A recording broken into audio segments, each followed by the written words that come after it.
Do you enjoy spending time online with your friends on social media? If so, then Africell has the best offer for you. Activate the social media bundle for $10 is only and enjoy 40 megabytes valid for 24 hours. WhatsApp, Instagram, Snapchat, Facebook, Twitter, and Viber all for $10 is only. Dial 120# and press 3 to activate the social media bundle. No need to subscribe every day. It will automatically roll over for your enjoyment. Africell Social Media Bundle. Let us socialize. You can now receive money anytime and anywhere in Gambia through MoneyGram for free. Simply dial *777# to register and access your MoneyGram at any AfriMoney agent. Free cash outs. $100 is free for all MoneyGram transfers into AfriMoney. Cash out at any AfriMoney agent or Africell outlet.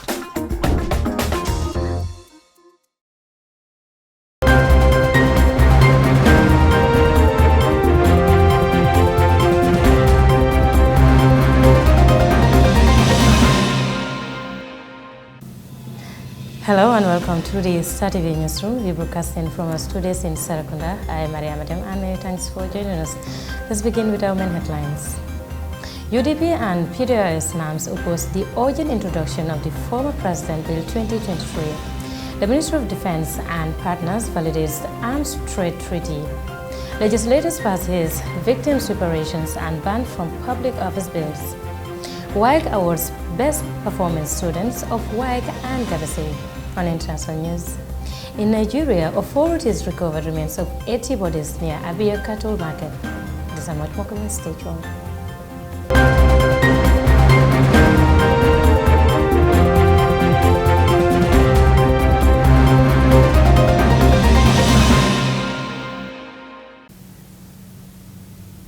Many thanks for joining us. Let's now take a look at the news in detail. As National Assembly members gathered to discuss the former President's Bill 2023 on Thursday, the minority side, including PDRS and independent members, walked out after voting on whether to allow the bill to be read through a certificate of urgency issued by President Barrow under Section 101 of the 1997 Constitution. However, out of the total members present, 30 voted in favor of the urgency, while 17 were against it. More in this report. The contentious bill put forward for consideration by lawmakers on Thursday, November 2, 2023, under a certificate of urgency led to a vote, with 30 members voting in favor of the bill's expedited consideration and 17 against. A sharp divide emerged, prompting the opposition for the first time in history to abandon a parliamentary session in protest. The bill, if approved, promises a lavish retirement package for the former president, drawing sharp criticisms from opposition members who consider it excessive and unjustified. The minority leader and member for Kamanov, Alaji Estabo, explains why they choose to boycott the bill. On the former president's bill, we don't want to associate ourselves to anything that we feel will not be done for the best interest of the Gambians. And that's why we decided not to take part, because they feel we don't have the number and we don't have the number. They will use their number always against us. To do anything they feel like doing will not be a party to that. We would like the bill to come the normal way.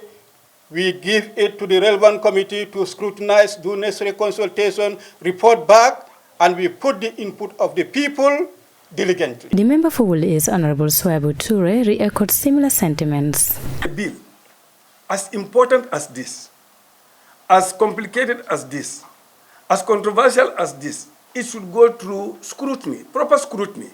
We should call for experts. We should call for civil society to come. We should be able to also consult our people, because this is going to be taxpayers' money.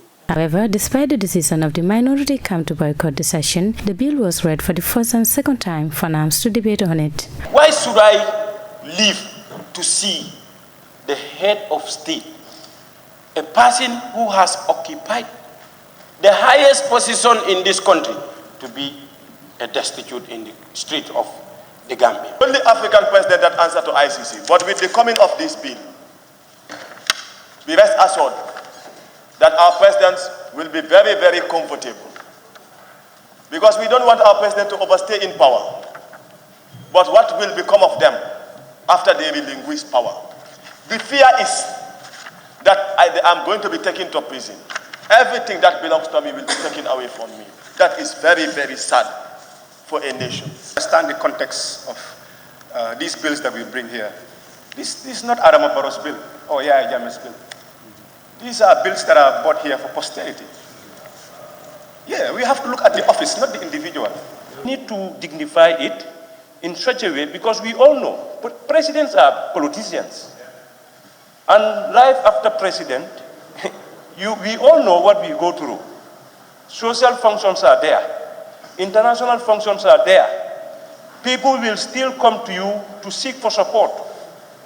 So basically, at least to give them that, status of trying to live in a very good life, I think is a very good move. And basically, it will also prevent presidents to overstay and also to work, freely. The former president will enjoy an office equipped to cabinet-level standards, complete with a dedicated support staff, including a personal assistant and personal secretary.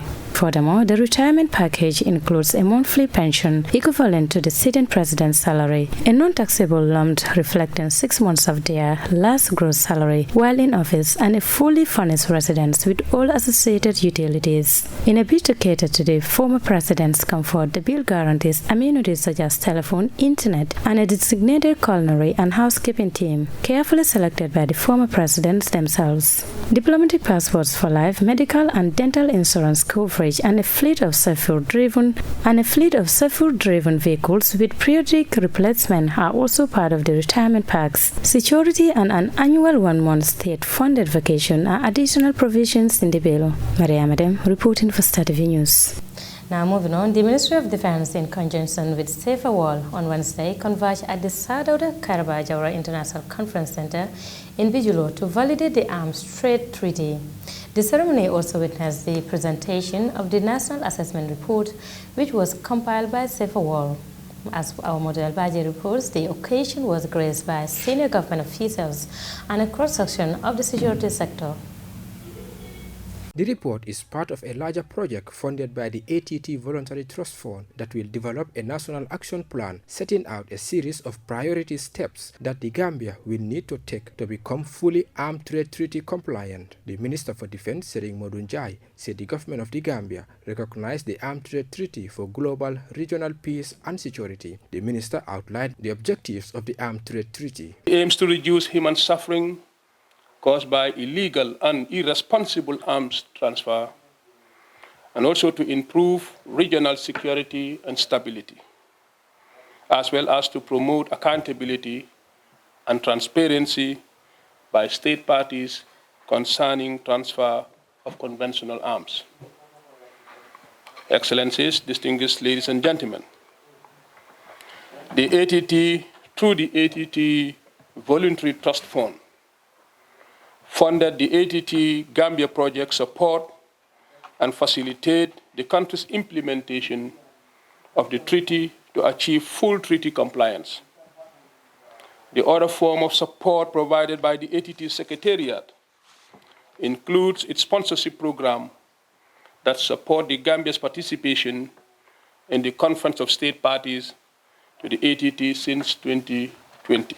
Minister Njari affirmed the government of the Gambia's commitment to international law and responsible behavior in pursuing the ATT's objectives. Roy Isbata is Safer Wall's head of Arms Control Unit. The particular project is designed to look at the relevant Gambian laws, the regulations, the policies, the systems, the procedures, the practices for the control of the international transfer of conventional arms.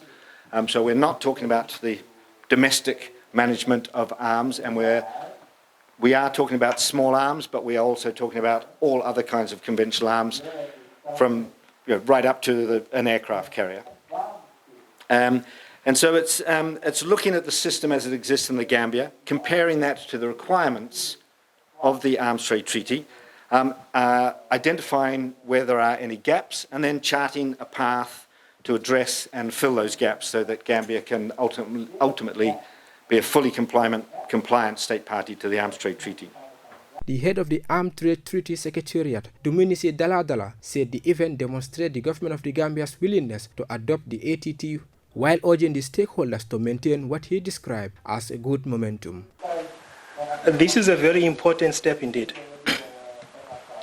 as it will grant and give the Gambia the opportunity to make an assessment of what exists on the ground versus the requirement of the ATT.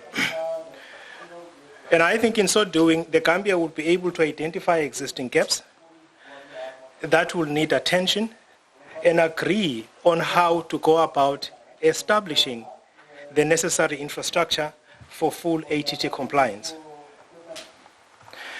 I commend the method that has been adopted by the Gambia in its national assessment project. The Gambia is the only member of the Economic Community of West African States, ECOWAS, that is not yet to be a state party to the ATT. However, it has in 2021 expressed intent to accede to the treaty. For Star TV, I am Modu Elbaji.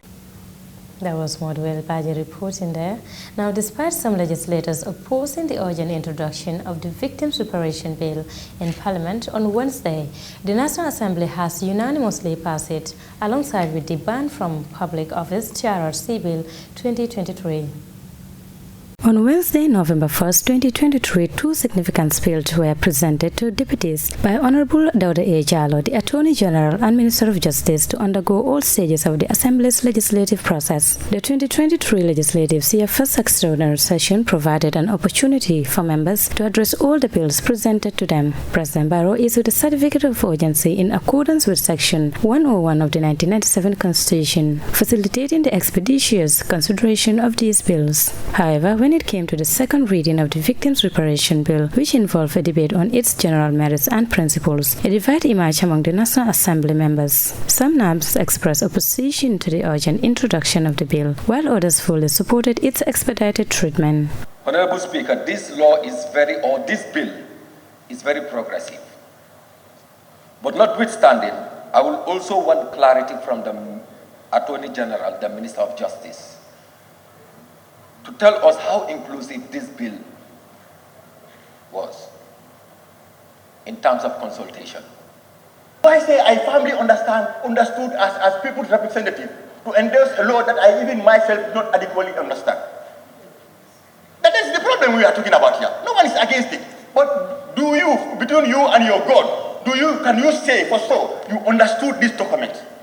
This is the only bill, as far as I know, that will capture the name of an individual, single out as the former President Yahya ATT Jammeh. This is the only bill that I have seen now.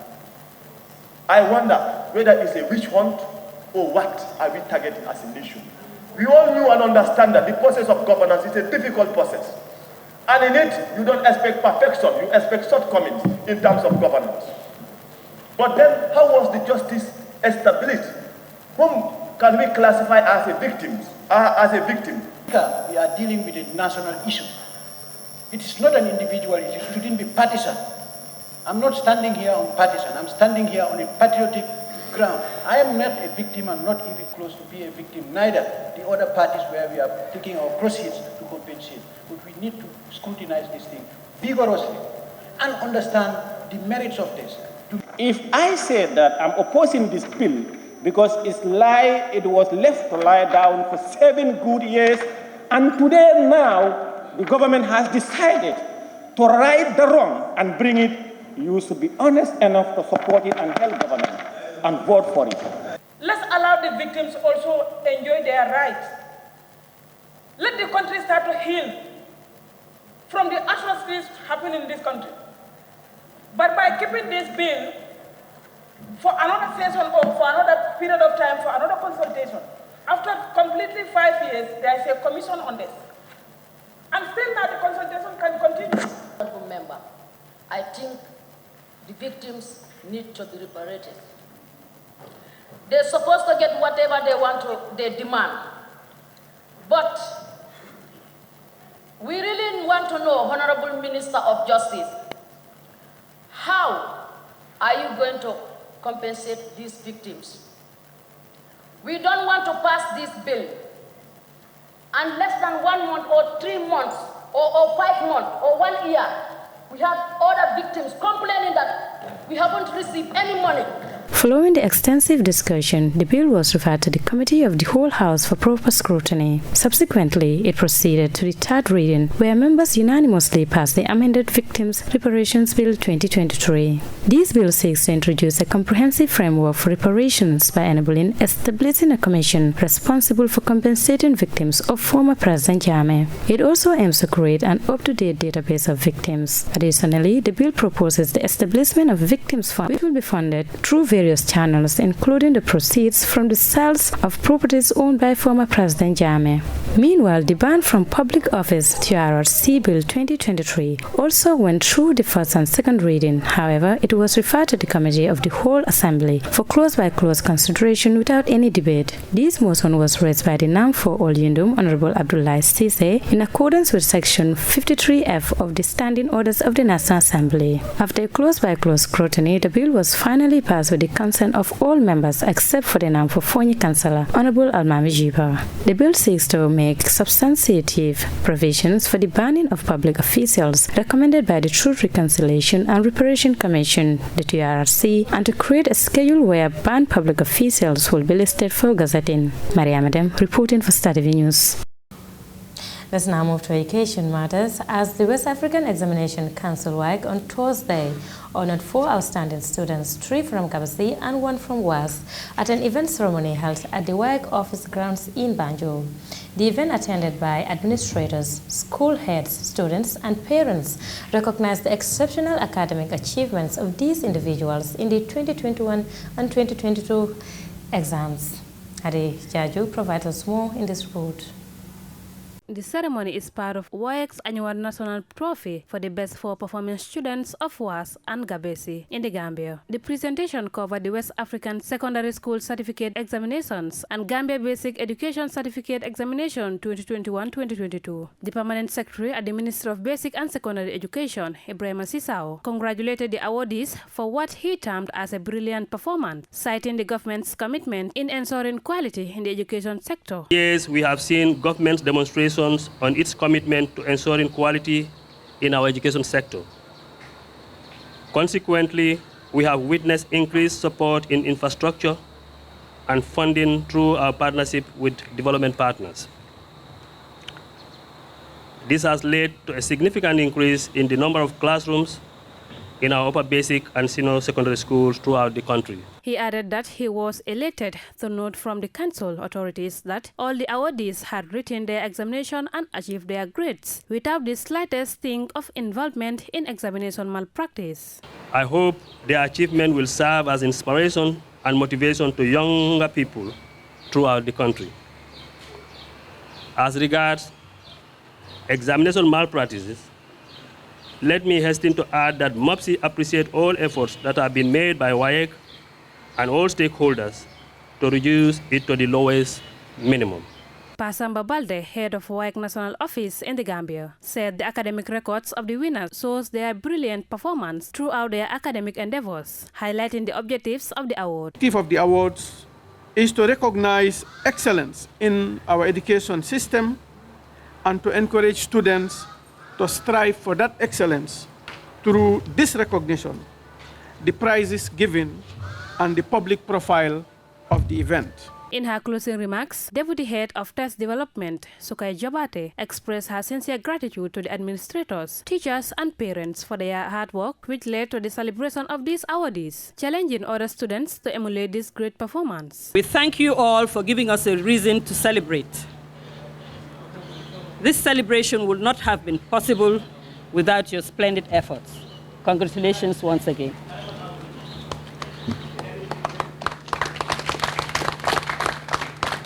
We thank all teachers and parents for their hard work, and we want to remind you that there is no earthly scale that can measure the greatness of your input. You are the true engineers of the successes of these students today. And we look forward to getting a greater number of students, especially at the senior level, achieving the merit award like Daniel. We want to see more Daniels. Daniel P. Osua gave the vote of thanks on behalf of the awardees. Big thank you to WAEC and to all the officials here, because this is a very interesting feat that you have performed here. I'm really excited and I'm delighted to be receiving this award today. And I believe and I hope it will serve as a motivation for other students out there. The winners of this prestigious award are Fatoumata Kante of St. Teresa's Upper Basic School, Aminata K. Bojang from Methodist Academy, and Mahmoud Toure from SOS Hama Minor Upper Basic School. These young students produced the best results in Gabesi, while Daniel P. Osua became the best student in WAS with AAs and B2. The awardees were each presented a certificate and a cash prize. For Star TV News, I am Hadijaju. Well, congratulations to these students. Now let's take a commercial break, and when we return, they just continue. Stay tuned. For the first time in the Gambia, UCMAS, in partnership with AfriCell, presents a quick reaction thinking educational show. Students between 6 and 13 years. Questions, answers, 2, 5, 8. Speed, mental abilities, mathematical problems and solutions. 3. Grand prize of 30,000 for the first winner. The UCMAS Arithmetic Competition.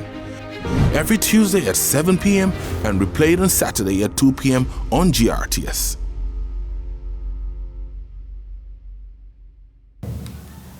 Welcome back after the short commercial break. If you're just tuning in, you're watching the Star TV Newsroom, and we're broadcasting from our studios in Sarakunda. I am Mariam Adem, and thanks for joining us. Let's now shift our attention to some international news. A warning: this report contains a threatening image from the start. Authorities in Nigeria have recovered the remains of at least 80 people near a cattle market in the southern state of Abia. They say the bodies belong to hostages taken by criminal gangs. Al Jazeera's Nicholas Hack reports. Human bodies, or what is left of them. Remains of children, men, and women. Police in the southern Nigerian state of Abia believe they were taken hostage from their cars on the nearby highway that leads to the oil-rich towns. Taken at gunpoint to the nearby forest by a cattle market. Those who work there deny being involved in the attack. We are law-abiding citizens, and you can see we do our good businesses here. We and the host community and the security that have been here will work hand to hand together and make sure peace returns normally back to Umunnochi entirely. The captives who could afford to pay the ransom were freed. Those who could not were killed. Their vital organs like eyes, kidneys, even the heart stolen and sold to traffickers. Chucks Onuwa escaped from his abductors after being robbed. They milked me dry, all the money I had in my account. So the trauma, the suffering, whatever is still there for me. As I talk to you now, I have not still fully recovered. Police have recovered at least 80 bodies and arrested 3 suspects. A spokesman for the state's governor hopes the arrest will reassure business owners and bring justice to the family. I think it's held us down. Like I said, first of all, it used to be a 6 to 6, 6 a.m. to 6 p.m. economy. We've managed to push that to a point where people can now have nightlife. Haunted by the discoveries, the cattle market is slowly coming back to life. But there is an eerie sense that deep in this forest are more bodies waiting to be unearthed. Nicholas Hawk, Al Jazeera. Now moving on, the Jenin refuge camp in the occupied West Bank has long been a center for Palestinian armed resistance to Israel's illegal occupation. The estimated 15,000 people who live there have suffered raids by the Israeli military for years. But since Israel's war on Gaza began, the raids have become a nightly ordeal for families who say they have nowhere else to go, as Zeta's Charles Stratford reports. Barricades and rubble, destroyed property and homes. Parts of the Jenin refugee camp resemble nothing less than a war zone, Life here was hard long before the Hamas attacks in Israel on October the 7th, before the war on Gaza began, because the camp has long been a bastion for armed Palestinian resistance groups. But the frequent raids by the Israeli army have since become a terrifying nightly ordeal for people like Nadi Nimra and her young family. We try to find the furthest, safest corner in the house to hide in. The sound of the explosions is terrifying. I've had to take her to the hospital twice because she went into shock. It's the same for all families. We're struggling to cope. Pools of blood mark a place of death. At least one person was killed here by what people say was an Israeli drone attack only hours before. The Israeli army released this video, which we understand shows the actual strike. The destruction you see here, or in Gaza, the people fleeing their homes, the fear. Everyone is afraid, for their children, for their neighbours, for their friends. Of course, anger is rising, and to the point of explosion. The graffiti describes the dead as martyrs. Walls adorned with posters and photographs of some of those killed in recent weeks, months, years. Some are shockingly young, but they are prepared to die fighting a powerful army to end decades of an occupation that breaks international law. An Israeli military bulldozer did this, dug its blade into the tarmac and ripped up a road along which people live. Collective punishment, say rights groups, and those who live here. They storm the camp all the time. They arrest people, they destroy. They terrorize people to try and force them to flee. There are barricades like this one right the way across the refugee camp here in Jenin. At night, people move them into the center of the road to try and stop Israeli forces from entering. People here are very afraid indeed, and many of the people that live down that alleyway have left in the last couple of days. Children play at a window opposite the bombed-out mosque where Israel says gunmen hid. Hosnia Zaidan lives close by, as she has done for more than 50 years. Many people have fled. My one-year-old nephew was eating by the window. There was an explosion. The glass covered him. The soldiers demolish homes. They break inside. They beat people. As the mass killing of civilians in Gaza continues, Palestinians here too suffer the violence of what they say is Israeli army revenge. Charles Strafford, Al Jazeera, Jenin refugee camp. Now, the UK has announced the world's first agreement to help manage the most highly advanced forms of artificial intelligence. It happened at the two-day Al Safety Summit near London, attended by tech bosses and ministers from 28 countries. Al Jazeera's Sonia Gallego reports. It was once a place of top secret importance. Bletchley Park, where World War II codebreakers decrypted enemy ciphers and helped pave the way for an Allied victory. Now a symbolic location for tackling the next frontier, artificial intelligence, and the agreement to manage its as yet unknown capabilities. 28 countries, including the US and China, have signed up to the Bletchley Declaration, an attempt to kickstart a global approach to manage the very latest technology, amid warnings from tech giants that it presents the greatest existential threat to humanity. Echoed by the US Vice President. From AI-enabled cyber attacks at a scale beyond anything we've seen before, to AI-formulated bioweapons that could endanger the lives of millions of people. While AI could pose significant dangers to life as we know it, it also has the potential to transform that for the better, including in medicine, in combating climate change, and in manufacturing. The question for leaders will be how to control and eradicate those dangers. For the host, Prime Minister Rishi Sunak, it will be a test of his pitch to place the UK at the heart of AI governance, despite the US's dominance in the sector. The people who are developing the technology themselves have raised some concerns about what might happen, how it might be used by bad actors, and I want to take a lead in protecting the British people. An urgent call for leaders to act before it's too late. Sonia Gallego, Al Jazeera. I'm afraid the story brings us to the end of this news bulletin, but before we take a look at you, a quick reminder of our main headlines. UDP and PDRS NAMS opposed the urgent introduction of the former President Bill 2023. The Ministry of Defense and partners validates the Arms Trade Treaty. Legislators pass his victims' reparations and ban from public office bills. WAEC awards Best Performing Students of WAEC and Gabesi. On international news, in Nigeria, authorities recovered remains of 80 bodies near Abia Cattle Market. That's all we have for you in this edition of the news. Do join us tomorrow for another bulletin. But in the meantime, do enjoy the rest of our programs and have a wonderful night. Thanks for watching.